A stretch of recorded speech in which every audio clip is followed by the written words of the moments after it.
नमस्कार आदरणीय दर्शक महानुभाव। राप्ती दर्पण टेलिभिजनको साप्ताहिक कार्यक्रम जनआव हेर्नको निम्ति टेलिभिजन सेट अगाडि र इन्टरनेट अनलाइन माध्यमद्वारा विश्वको हरेक कुनाबाट जुटिरहनुभएका तमाम आदरणीय दर्शक महानुभावमा म कार्यक्रम प्रस्तुता मेघुन बुढाको यहाँलाई हार्दिक स्वागत एवं अभिवादन गर्न चाहन्छु।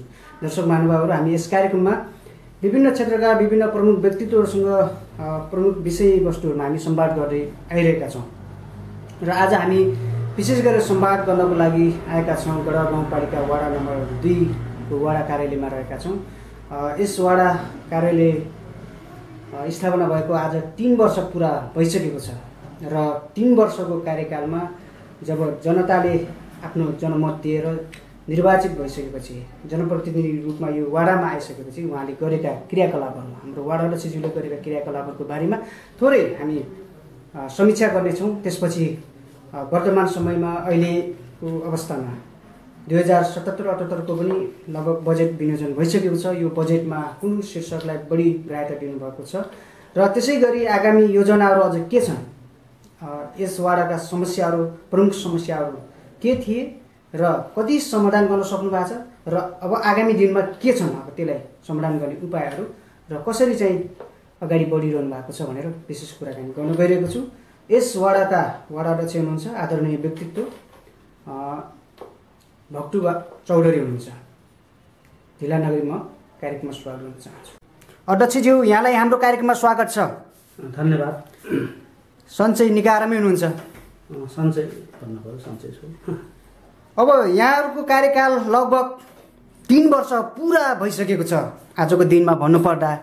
अब यहाँका नागरिकहरूले, यस वडाका नागरिकहरूले यहाँलाई आफ्नो मत दिएर चाहिँ निर्वाचित गराइसकेपछि यहाँ एउटा जनप्रतिनिधिको रूपमा यो वडा कार्यालयमा वडा अध्यक्ष भएर आइसकेपछि प्रमुख यहाँको चुनाव ताकामा रहेका एजेन्डाहरू, तपाईँका घोषणापत्रमा रहेका ती जुन एजेन्डाहरू थिए आज कतिको पुरा भएको आफूले महसुस गर्नुभएको छ, बताइदिनुहोस् हाम्रो दर्शकले।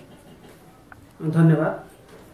म चुनावमा उठिसकेपछि निश्चित रूपमा केही मेरो पनि प्रतिबद्धता थियो र त्यो प्रतिबद्धता अनुसार मैले कर्मिक रूपमा ती कामहरू गर्दै गएको छु र मेरो वडामा अलिकति बढी जोड दिएको मैले बाटो, नयाँ बाटो निर्माण र दुर्गम ठाउँहरूमा पनि बाटो पुर्याउने हजुर हजुर एउटा प्रतिबद्धता थियो। जसअनुसार मैले लगभग मेरो वडाको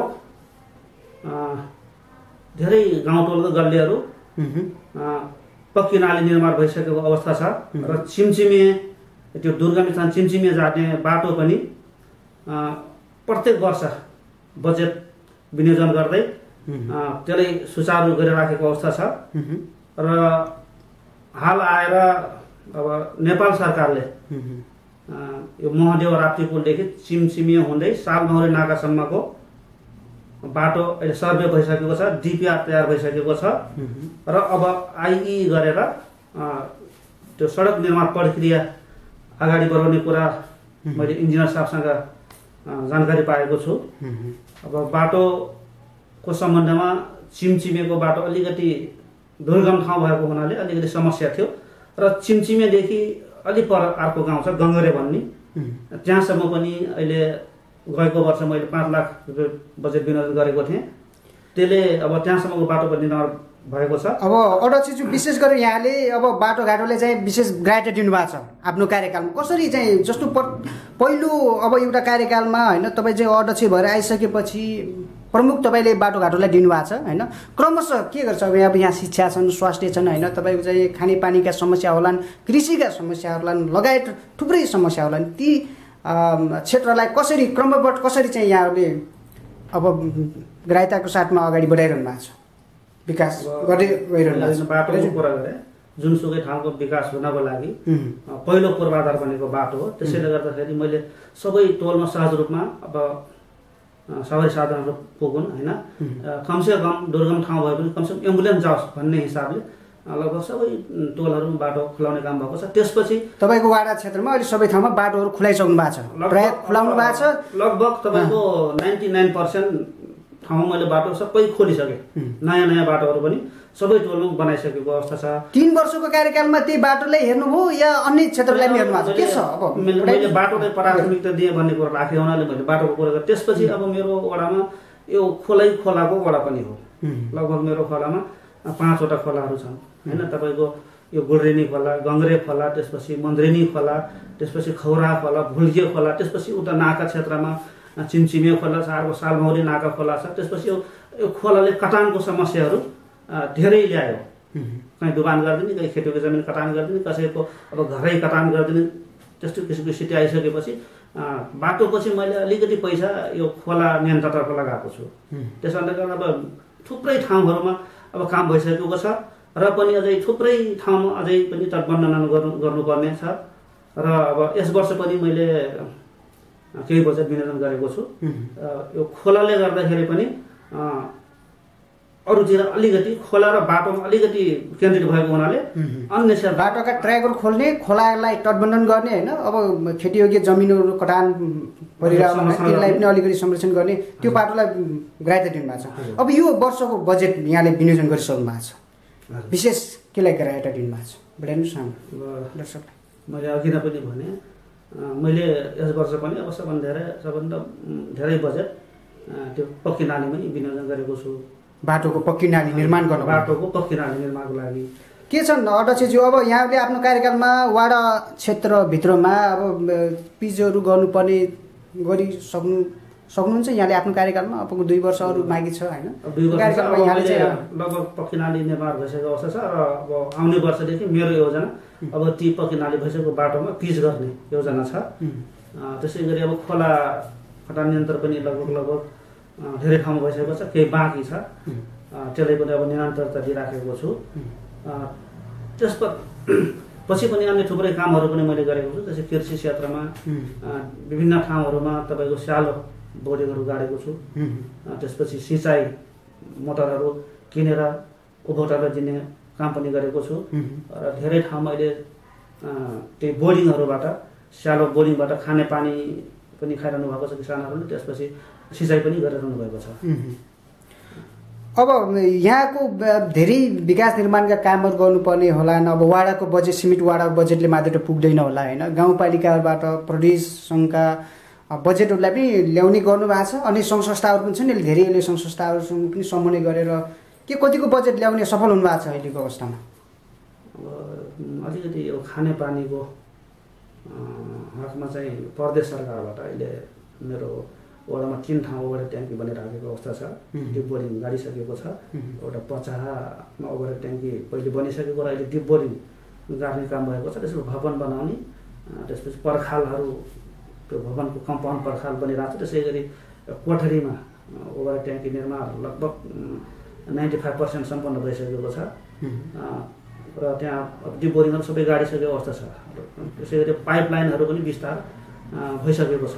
त्यसै गरी महादेवमा पनि ओभर ट्याङ्की बनिसकेको अवस्था छ। लगभग त्यो पनि 90% बनिसकेको अवस्था छ। र त्यहाँ सबै टोलहरू पाइपलाइनको पनि विस्तार भइसकेको छ। यो प्रदेश सरकारबाट खास गरिकन अब हाम्रो माननीय इन्द्रजित ज्यूबाट हामीले अनुरोध गरिसकेपछि त्यसरी प्रदेश सरकारबाट आएको बजेटबाट भइरहेको छ खानेपानी। त्यसो भए अब हजुरको वाडामा खानेपानीको समस्या पनि हुँदैन? लगभग यहाँका नागरिकहरूले अब स्वस्थ खानेपानी पिउन पाउँछन्? एकदमै लगभग आउने वर्षभित्र, यस आर्थिक वर्षभित्र लगभग मेरो वाडामा सबैको घरमा धारा चाहिँ हुन्छ। त्यसरी खानेपानीको लागि त्यसरी व्यवस्थापन। अब अध्यक्षज्यू धेरै छन् होइन, अब यहाँले चाहिँ प्रमुख एउटा संरचनाहरूलाई पनि ग्राह्यता दिइरहनु भएको छ। यो नगरी नहुने विकासका काम पनि हुन्, तर पनि अब धेरै यो वाडाभित्रमा हुनुहुन्छ होला होइन। अब वृद्धहरूलाई व्यवस्थापन गर्नुपर्ने कुरादेखि लिएर यहाँ स्वरोजगारी होइन, बेरोजगारी युवाहरूलाई अलिकति स्वरोजगारमै दिलाउने कार्यहरू छन्, इत्यादि धेरै छन् समस्याहरू। यसलाई पनि कसरी चाहिँ मध्यनजर गर्नुभएको छ अध्यक्षज्यू यहाँले? खास गरिकन यो अहिले प्रधानमन्त्री रोजगार कार्यक्रम अब गाउँपालिका मार्फत सञ्चालन भएको छ र त्यस मार्फत हामीले यस वर्ष अब लकडाउन पनि थियो होइन। त्यसपछि अब काम गर्न पनि जान नपाउने, घरमा बसेपछि अब खानेकुरा छैन। त्यस अवस्थामा हामीले खास गरिकन अब दुर्गम क्षेत्र छिमछिमेका 32 जना र त्यसपछि यता हाम्रो त्यो टाकुरे बमरोतिरका केही भाइहरूलाई हामीले काम दिएका थियौँ। र अलिकति यो कस्तो भइदियो भने गत वर्ष प्रधानमन्त्री रोजगार कार्यक्रमलाई फर्म भर्ने भन्ने कुरो आयो, त्यसपछि सबैले भद्राको तरिकाले भरे। त्यो पछि नेटबाट चाहिँ तपाईँको कार्ड दिँदो रहेछ नेपाल सरकारले होइन, त्यसपछि सूचीकृत नभएको हो क्या, सूचीकृत हुन सकेनन्। त्यसपछि अब केही सूचीकृत भएका जति थियो उहाँहरूलाई हामीले काम दियौँ यो लकडाउनको अवधिमा। र लगभग कमसेकम केही नभए पनि खाने व्यवस्था चाहिँ उहाँहरूको भयो। लगभग कतिजना जतिलाई यहाँहरूले चाहिँ रोजगार दिन सफल हुनुभएको छ? लगभग त्यही 50 जना जतिलाई। 50 जनालाई दिनुहुन्छ। अब के छ आगामी दिनमा फेरि पनि यसलाई चाहिँ अब सूचीकृत गर्नुपर्ने रहेछ नेट माध्यमद्वारा होइन? अब त्यति अहिले क्रमशः अलिकति सिस्टमगतमा गएर फर्महरू भराउन लगाउने यहाँका चाहिँ वाडामा धेरै होलान् होइन, बेरोजगारी युवाहरू। त्यस्ता युवाहरूलाई अलिकति पहिलो ग्राइटा दिएर अब आगामी दिनमा कार्य गर्नुहुन्छ यहाँले, के छ? अब अहिले हामीसँग फर्म छ, भदौ 8 गतेसम्म फर्म भर्ने म्याद छ र हामीले टोलमा खबर गरिसकेका छौँ। अब भर्दै हुनुहुन्छ, अघि नै पनि भर्खरै 15-20 फर्म लिएर जानुभयो। त्यही भएर पछि छुट्नु होला, समस्या होला होइन, सबैलाई अब जानकारी गराएका छौँ। अब वडा सदस्यहरूलाई मिटिङ बोलाएर पनि सबैले आफ्नो ठाउँमा जानकारी गराइदिनु होला भनेर भनेको छु। भर्ने क्रम जारी छ आगामी वर्षको लागि, यो प्रधानमन्त्री रोजगार कार्यक्रमको लागि। अब त्यो अलिकति फेरि कस्तो सबैको नागरिकता चाहिने होइन, त्यसपछि केटाकेटीसँग जन्म दर्ता भए पनि लेख्नुपर्ने। त्यसपछि अब कतिपय अब गत वर्ष त अब त्यो भद्रागोल हिसाबले आफ्नो नाम मात्रै लेख्ने, आफ्नो नागरिक नम्बर हाल्ने, त्यसपछि त्यति खाली पठाइदिनु भएको थियो। त्यसले गर्दा पनि समस्या पऱ्यो। त्यही भएर मैले यस वर्ष चाहिँ जे त्यहाँ फर्ममा लेखेको छ ती सबै कुरा हुनुपर्छ, होइन भने फर्म तपाईँको रद्द हुन्छ भनेर मैले त्यसरी पठाइरहेको छु। अब थोरै प्रशासनका कुरा गरौँ। यहाँका कर्मचारीहरू यहाँहरूले चाहिँ के छ, पर्याप्त मात्रामा कर्मचारीहरू पाउनु भएको छ यहाँको वाडा कार्यालय सञ्चालन गर्नको लागि? के छ समस्या बताइदिनुहोस्। अब अहिले एकजना सचिव हुनुहुन्छ, त्यसपछि एकजना कृषि प्राविधिक हुनुहुन्छ, त्यसपछि एकजना कार्यालय सहयोगी, त्यसपछि हाम्रो यो एकजना प्राविधिक के यो तपाईँको भौतिक प्रभाव निर्माण हुँदाखेरि अब त्यो अलिकति समस्या भइरहेछ। त्यसपछि अब सचिवज्यू हुनुहुन्छ अब करारमा, त्यसपछि अब उहाँको अब पञ्जीकरणमा पनि साइन नचल्ने भन्ने कुरो पनि अब गाउँपालिका पटक उठिरहन्छ होइन।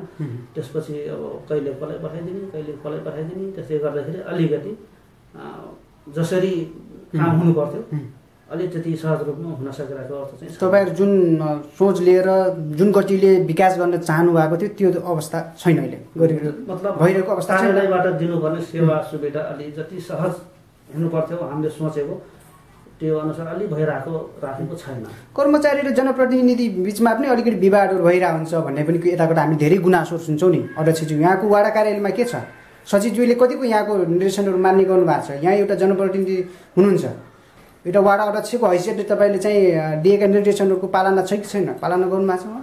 पालना गर्नु भएको छ। अब अरू अन्त के छ मैले अब अर्को कसरी भनौँ होइन, तर हाम्रो वडाको हकमा अब कर्मचारी र हामी जनप्रतिनिधि त्यस्तो विवाद त्यस्तो केही पनि छैन। हामी मिलेरै काम गर्छौँ र सकेको सहयोग मैले पनि गर्छु। अब उहाँले तपाईँको यो मालपोत तिर्नेको घुइँचो हुन्छ, भिड हुन्छ, त्यो बढी भयो भने मैले आफै सिफारिसहरू लेखिदिएर जनताहरूलाई दिने गर्छु। उहाँहरूले सहयोग मैले पनि गर्छु र उहाँहरूले पनि अब हामीले सहयोग गरिरहनु भएको छ। त्यस्तो अब मतभेद विवाद त्यस्तो केही पनि छैन। एकदमै हामी एउटै घरको परिवारको जस्तै काम गरिराखेको अवस्था चाहिँ हो। सन्तोषजनक रूपले काम गरिरहनु भएको छ यहाँले? हजुर, सन्तोषजनक रूपमै काम। अब यो कोभिड-19ले छ नि अध्यक्षज्यू धेरै महामारी रूप लियो होइन देशमा। अहिले पनि अब धेरै जिल्लाहरूमा भनौँ प्रमुख जिल्लाहरूमा प्रमुख सहरहरूमा अहिले चाहिँ सटडाउनहरू लाग्ने पनि गरिरहेको छ। अब हाम्रै डाङ जिल्लामा पनि अब लगभग यताबाट धेरै अलिक सङ्क्रमित बढेको थियो, अब थोरै घटिरहेछ, अब फेरि पनि पुनः बढ्ने जस्तो सम्भावना देखिएको छ। यहाँको वाडा कार्यालयको अवस्था अहिलेको अवस्थामा बताइदिनुहोस् न, के छ? बाहिरबाट आउने र सङ्क्रमित व्यक्तिहरू आउने, त्यसपछि यहाँ सङ्क्रमण फैलाउने त्यस्तो गतिविधिहरू भएको छ कि छैन? वास्तवमा यो कोभिड-19 यो विश्वव्यापी महामारी रोग आइसकेपछि अब यहाँ नेपालमा चैत्र 11 गतेदेखि लकडाउन भयो होइन। लकडाउन भइसकेपछि अब बजार एरियामा त अब पुरै लकडाउन भयो, तर हाम्रो गाउँघरमा कस्तो भने लकडाउनको नाम मात्रै भयो क्या, सबै खुलै थियो। अब केही दिन चाहिँ अलिकति पल्लो गाउँको मान्छेलाई पल्लो गाउँमा जान नदिने त्यस्तो किसिमको अलिकति गतिविधि चाहिँ भयो। तर अब खासै फेरि केही दिनपछि फेरि अब आवत जावत सुचारू नै रह्यो बिचमा पनि होइन। त्यसपछि अब ठ्याक्कै हिजो आजको अवस्था बताइदिनुहोस् न। अहिले त ठ्याक्कै हाम्रो वडामा त्यस्तो केही पनि समस्या छैन। योभन्दा पहिले पनि मेरो वडामा एकजना मात्रै देखेको थियो, त्यो छिमछिमेको हुनुहुन्थ्यो, इन्डियाबाट आउनु भएको थियो।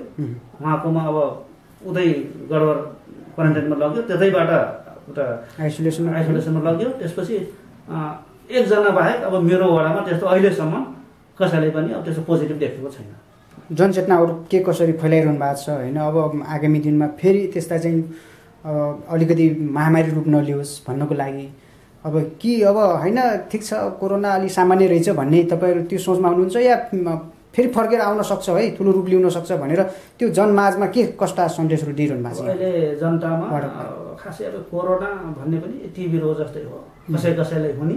त्यही भएर अब खासै जनताले पनि अब मास्कको प्रयोग गर्ने, अलिकति हिजोको दिनमा जसरी सरसफाइ गर्थे, हात धुने, अब सेनिटाइजर प्रयोग गर्ने त्यो अलिकति कमै भएको छ होइन। फेरि पनि अब हामीले सचेतता गराइराखेको अवस्था हो। योभन्दा पहिले मैले थुप्रै लगभग तपाईँको 4000वटा मास्क पनि वितरण गरेँ होइन, वडाको तर्फबाट। मास्क लगायत अन्य के छ, खाद्यान्नहरू पनि यहाँले अब वितरण गर्नुभयो निम्न वर्गका व्यक्तिहरू होइन। अब पहिलो लकडाउनले 55 कुन्टल चामल वितरण गरेका थियौँ 220 जनालाई। त्यसपछि फेरि अर्को पटक मैले 60 कुन्टल चामल 600 जनाले वितरण गरेँ। त्यसपछि प्रदेश सरकारबाट एकजना साथीले हामीले सेवा गर्नुभएको थियो 15 कुन्टल चामल, त्यो दुर्गम क्षेत्र छिमछिमेमा वितरण गरेँ। त्यसपछि अहिले 20 कुन्टल चामल आएको छ, अब 30 पनि आइसकेको अवस्था छ। त्यही भएर आज मैले वडाको मिटिङ पनि बोलाएको छु, यो 30 भन्दा पहिले वितरण गर्थ्यौँ होइन।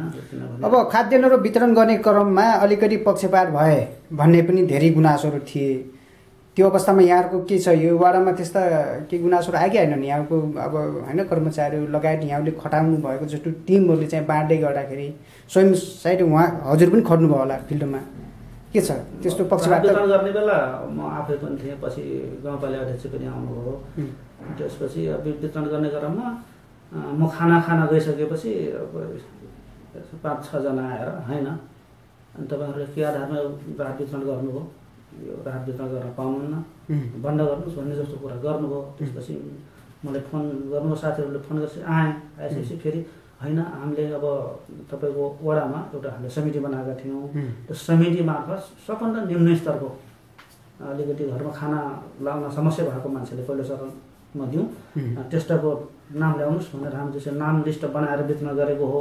अब 1-2 जना कतै छुट्या होला नि, ठिक छ, उहाँलाई पनि फेरि नाम दिनुहोस्, उहाँलाई तत्कालैमा 2-4 दिनभित्रै उपलब्ध गराउँछु भनेपछि जे होस् पछि मान्नुभयो। अब अध्यक्षज्यू हामी थोरै शिक्षाको कुरा गरौँ। अब शिक्षा त अब अहिले यतिखेर ठप्पै छ होइन। अब यो अवस्थामा के छ, केही उपायहरू अपनाउनु भएको छ यहाँहरूले? अब यहाँको बालबालिकाको भविष्य त अलिकति डामाडोल हुने जस्तो भयो होइन, वर्षभरि पढेको पढाइहरू चाहिँ सायद स्टकै भइरहेको छ। यो अवस्थामा के छ, यहाँहरूले योजना के बनाउनु भएको छ? अब शिक्षाको लागि अब त्यस्तो पठन पाठनको व्यवस्थाको लागि खासै अब वडाबाट त्यस्तो हामीले कुनै पनि योजना बनाएका छैनौँ, किनभने अब गाउँपालिकामा निर्णय भइसकेपछि गाउँपालिकाको निर्देशनअनुसार हामीले पनि काम गर्ने हो। त्यही भएर अब भदौ 1 गतेदेखि सञ्चालन गर्ने भन्ने मोटामोटी अब नेपाल सरकारको पनि निर्णय भएको र हाम्रो पनि मोटामोटी मानसिकता त्यही हिसाबले हामी तयार भएको र फेरि अहिले 16 गतेसम्म लकडाउन अलिकति यो पठन पाठन नगराउने भनिसकेपछि अब गाउँपालिकाको मिटिङ नहुँदासम्म अब म अहिलेलाई अब केही भन्न सक्दैन। अब गाउँपालिकाले निर्देशन गर्यो भने त्यही अनुसार काम गर्ने, त्यही गर्नुहुन्छ होइन। अब थोरै वन वातावरणका कुराहरू छन् होइन, चुरेका कुराहरू छन्, संरक्षण क्षेत्रका कुराहरू छन्। हुन त अब त्योसँग सम्बन्धित निकाय पनि छ, यहाँहरूले कतिको सहकारी समन्वय गरिरहनु भएको छ? अब बाढी पहिरोहरू जाने, धेरै ठाउँहरूमा कटानहरू हुने, अब यहाँले अघि नै पनि भन्नुभएको छ तटबन्धनहरू हामी गरिरहेका छौँ। अब यो के छ अवस्था अहिले यो वाडाभित्रको? त्यस्तो बाढी पहिरोको जोखिममा परेका नागरिकहरू छन् कि छैन? यस वर्ष खासै अब कसैको अब घर डुबान हुने होइन, अब थुप्रै जग्गा कटान हुने गरी त्यस्तो नक्सानी त्यस्तो भएको छैन। किनभनेपछि अब गत वर्षभन्दा अलिकति कम हुँदैछ, किनभने तटबन्धनहरू हाम्रो ठाउँमा गरिसकेको अवस्था छ। र अब कतिपय ठाउँमा खोला कटान चाहिँ अलिकति समस्या भएर आइराखेको छ। खासै त्यस्तो अब कसैको घरै डुबान हुने गरी जग्गै थुप्रै कटान हुने गरी त्यस्तो किसिमको समस्या चाहिँ अहिले छैन होइन। त्यही पनि हामीले अब अहिले तपाईँको राष्ट्रपति सूर्य संरक्षण पनि माग गरेका छौँ यो खोला नियन्त्रणको लागि। त्यसपछि तपाईँको चिमचिमे जाने बाटोमा खास गरी अलिकति पहिरो गएको छ, ती कुराहरू सबै माग गरेर पठाएका छौँ। अब आशा छ पक्कै पनि यस वर्ष अब हाम्रो 2 नम्बर वडालाई चोरेले हेर्नेछ। अध्यक्षज्यू, अब थोरै हामी नदी जन्ने पदार्थहरू, खोला जन्ने अब ढुङ्गाहरू होइन, जस्तो अब खनन गर्ने, वन क्षेत्रबाट पनि अवैध चोरी, काठहरू तस्कर हुने त्यो क्रियाकलापहरू पछिल्लो समयमा बढिरहेका छन्। अब खेती बालोहरू अनावश्यक उत्खनन हुने यहाँको वाडा क्षेत्रभित्रमा पनि अब केही क्रसर उद्योगहरू होलान् होइन, छन्। तर के छ अवस्था? यहाँहरूसँग कतिको सहकारी छ, समन्वय छ? मापदण्ड हिसाबले चलिरहेछन् कि मापदण्ड विपरीत चलिरहेका छन् अहिलेको क्रसर उद्योगहरू? धेरै ठाउँमा त अब आफू बालुवा परिशोधन गर्नको लागि भनेर इजाजत ल्याउने, त्यसपछि गएर पछि अब ढुङ्गा गिट्टीहरू फोर्ने त्यस्ता कार्यहरू भइरहेको हुन्छन् नि, अलिकति अवैध कार्यहरू गरिरहेको हुन्छन्। त्यसलाई कसरी निगरानी गर्नुभएको छ यहाँले? मेरो वडामा एउटा क्रसर पनि छैन होइन, तर छेउमा अब तपाईँको मेरो वडाको 1 नम्बर वडामा छ, त्यसपछि 3 नम्बर वडामा छ। त्यसपछि नत्र मेरो वडामा खासै त्यस्तो क्रसर वासिङ प्लान्टहरू केही पनि छैन। त्यही भएर अब खासै अब गाउँपालिकाले टेन्डर गरेको र ठेक्का दिएको बेला अब अलिकति उत्खनन गर्ने मान्छेहरू आउँछन् होइन। अब गाउँपालिका रसिद काटेर पनि अब त्यो मेरो वडाबाट गिट्टी बालु ढुङ्गाहरूको निकास गर्यो। त्यसपछि अब केही दिन चाहिँ अलिकति समस्या भएको थियो, राप्तीले पनि अब पठाइदियो कि आफ्नो मान्छे पठाइदियो, उसले रसिद काट्ने पुरै खुले आम दिन दहाडै सबै पुरै ट्र्याक्टर भरि गयो नदीमा। त्यसपछि मैले सही सबले बोलाएर, हामी वडा सदस्यले बोलाएर म आफै गएँ नदीमा होइन।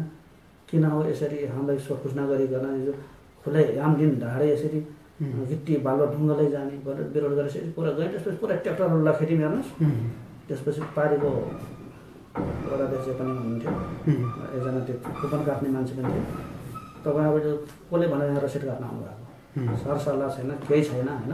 यो नदी साबी गोबडिया गाविस पारीसम्म भएको हिसाबले तपाईँहरूको यहाँ हकभोगको अधिकार छैन होइन। अनि त्यतिकै आफ्नै मनोमानी गर्न पाउनुहुन्न भनिसकेपछि पछि त्यो पनि रोक्यो। अब कताकति अब रातिमा 1-2तिर त्यसरी अब घर परियोजनको लागि अब चोर्ने छुट्टै कुरो हो, नत्र अब खासै मेरो वडामा त्यसरी अब क्रसर नभएको हुनाले पनि अलिकति मलाई त्यस्तो समस्या छैन। काठहरू त्यस्तो चोरी तस्करी त अलि भइरहेको होलान् होइन तपाईँको वन क्षेत्रमा? अब यो वाडाभित्रमा सायद सामुदायिक वनहरू पनि होलान्, कतिपय वन तपाईँको चाहिँ सरकारी वन क्षेत्रहरूबाट पनि ल्याउने त्यस्ता प्रावधान कार्यहरू भइरहेछ भने त्यसलाई विशेष के छ यहाँहरू प्रशासनहरूसँग, प्रहरी प्रशासन समन्वय गरेर त्यसलाई न्यूनीकरण गर्ने, त्यसमा कस्तो छ यहाँहरूको? अलिकति नेपालले पहिलोचोटि लकडाउन गर्दाखेरि अब सबै मान्छे अब घर आएको त्यो अवस्थामा पहिलो सुरुमा चाहिँ अलिकति जङ्गलतिर काठ काट्ने अलिकति बढेको थियो है। त्यसपछि अब तपाईँको अब वास्तवमा यो वन सामुदायिक वन उपभोक्ताहरू छन् नि समितिहरू, वास्तवमा मेरो वडामा हेर्नुहोस् कसैले गतिलो काम गर्न सकेको अवस्था छैन। सामुदायिक वनका उपभोक्ता समिति जो कसैले पनि तपाईँको चाहे यो लखपति हो, चाहे शान्ति, चाहे महादेव, कसैले पनि चित्त बुझ्न काम गर्न सकेको छैन। खास अब भन्नुहुन्छ महादेवमा त समिति छ, अब त्यो समिति त्यस्तो कामै छैन, उसको मिटिङ पनि हुन्न, त्यो बनहेरा पनि छैन, कोही पनि छैन, पुरै फ्री छ। त्यसो भए निष्क्रिय रूपमै छ, निष्क्रिय छ। धेरै सामुदायिक वनहरू निष्क्रिय छन् नि अहिले त अवस्थामा होइन, अलिकति अवैधानिक जस्तै भइसकेका छन्, अब नवीकरणै छैन सामुदायिक वनहरू, त्यत्तिकै अब नामको मात्रै वन सामुदायिक वन भएको अवस्था। त्यसो भए तपाईँको वाडामा यो समस्या छ, सम्बन्धित निकायले अहिलेसम्म हेरिरहेको छ। मलाई यति चित्त दुखेको छ हेर्नुहोस्, यो वन संरक्षण हुन नसकेको देखेर चोर नजाने संरक्षण नगर्ने होइन। त्यसपछि गर्दा गर्दै अलिकति जति लाग्नु पर्थ्यो, जति खट्नु पर्थ्यो, त्यो अब जुन समिति छ, कार्य समिति, त्यसले पनि भूमिका नखेलिदिने होइन। त्यही भएर मलाई कति पनि चित्त बुझाएको छैन। म त कहिलेकाहीँ यसो रिस उठ्छ र बरु सरकारले लगिदिए पनि हुन्थ्यो, सारा भनै सखा गरिदिने होइन। तपाईँको हेर्नु वडा नम्बर हेर्नु, तपाईँ फुलबानी सामुदायिक वन हेर्नुहोस्, उता मलमलाको सूर्य सामुदायिक वन हेर्नुहोस्, त्यस्तो हो नि गर्ने होइन। खालि उपभोक्ता हो भनेको छ, वन संरक्षणतिर ध्यानै छैन।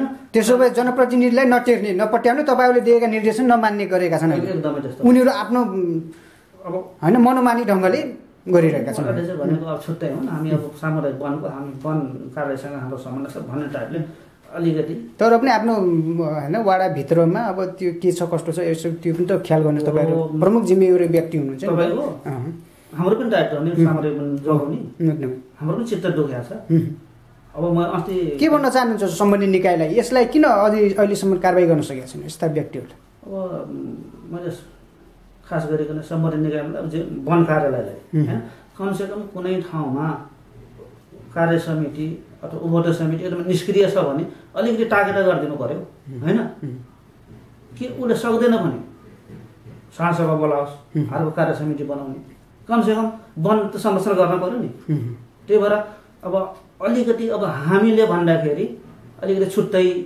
निकाय भयो होइन भन्ने जुन उहाँहरूको बुझाइ छ त्यही भएर सम्बन्धित निकायले अलिकति प्रेसर गरेर अलि साँझसभा छिटो बोलाइदिने होइन त्यसपछि नयाँ समितिहरू बनाइदिने गर्दै पनि हुन्थ्यो त्यो गर्न आग्रह गर्न चाहनुहुन्छ तपाईँ वडा अध्यक्षको हैसियतले वडा अध्यक्षको हैसियतले मैले सम्बन्धित कार्यालयले कमसेकम त्यो कार्य समिति गठन नभएको होइन कामकाजी नभएकोलाई अब पुनर्गठन गरिदिने साँझसभा बोलाइदिनुहोस् होइन यहाँ त तपाईँको वन त सबै सखाबै विनाशै भइसक्यो मेरो एकदमै साह्रै ठुलो चित्त दुखाइछ हेर्नुहोस् कति राम्रो वन भइसकेको थियो अहिले सारा सब खुला छ दिन दहाडै चोड्या छ संरक्षण छैन केही छैन होइन त्यही भएर अब असेम्ब्ली अध्यक्षज्यू अब तपाईँको जुन अब यो चित्त दुखेको छ होइन यो तपाईँको वाडा क्षेत्रभित्रमा यस्तो जुन गैर जिम्मेवारी कार्य भइरहेको छ यसलाई सम्बन्धित निकायले पक्कै पनि हेर्नेछ होइन अब अध्यक्षज्यू यहाँ अब जस्तो अब यहाँको कार्यकाल 2 वर्ष छ बाँकी अब 2-3 वर्ष पुरा पुगेर अब लगभग होइन 2 वर्ष मात्रै बाँकी रहली गर्दाखेरि यहाँले अझ विशेष अब यो वाडामा म अध्यक्ष हुँदै गर्दा विशेष गरेर म यो विकास गर्न चाहन्छु यो कार्य गर्न चाहन्छु भनेर तपाईँले चाहिँ आफ्नो जुन योजना बनाइरहनु भएको छ नि विशेष योजनाहरू के छन् बताइदिनुहोस् सर हाम्रो अबका योजनाहरू मैले अघि नै पनि भने अब हामीले प्रतिबद्धता गरेको अब सबै पुरा भएको छैन होइन अब लगभग यो आउने वर्षमा खानेपानीको समस्या समाधान हुन्छ त्यसपछि पक्की नालीको बनाउने काम पनि लगभग तपाईँको 90% ठाउँमा भइसकेको छ अब त्यसलाई पिच गर्न बाँकी छ म अब पिच गर्नेतिर जान्छु त्यसपछि अलिकति अब स्वास्थ्यको समस्या छ स्वास्थ्यको समस्या थियो त्यसपछि अहिले हाम्रो एउटा आधारभूत वडा स्वास्थ्य कार्यालय भनेर आएको छ त्यसको लागि मैले सबै फर्निचर सामानहरू पनि किनिसकेको छु अब यो कोरोनाले गर्दाखेरि अब त्यो सञ्चालन हुन सकेको छैन कर्मचारी पनि 3 जनाको दरबन्दी छ उहाँहरूलाई खटाइएको छ अब कोरोनाले गर्दाखेरि अब कोही कता त्यही भएर सञ्चालन हुन सकेको छैन र उता खास गरेर दुर्गम क्षेत्र चिमचिमेमा मेरो पहिलेको प्रतिबद्धता पनि थियो म जित्ने बित्तिकै अर्को सुरुको वर्षमा सामुदायिक स्वास्थ्य इकाइ स्थापना गरिदिएको हुँ त्यहाँ र त्यसको लागि पनि मैले सामान किनेर वडा कार्यालय नछ अब अलिकति बाटो समस्या भएको हुनाले त्यस संस्थाले पनि किनिदिएको छु र अहिले आम्दा नेपालले चिमचिमेमा एउटा भवन बनाइदिइरहेको छ अघि फोन गर्नुभएको थियो ल पर्सि 2 गते जाम ठेडा सर आउनु भएको छ शिलान्यास गरौँ भनेर भन्नुभएको हुन्छ ठिक छ 2 गते जाम तपाईँको कार्यकालमा यहाँले जुन आफ्नो दिनुभएको थियो नि सुरुमा एजेन्डा थियो तपाईँको चाहिँ घोषणापत्रहरू थियो त्यो पुरा गर्न सक्नुहुन्छ के छ आफूले कतिको विशिष्ट ठान्नु छ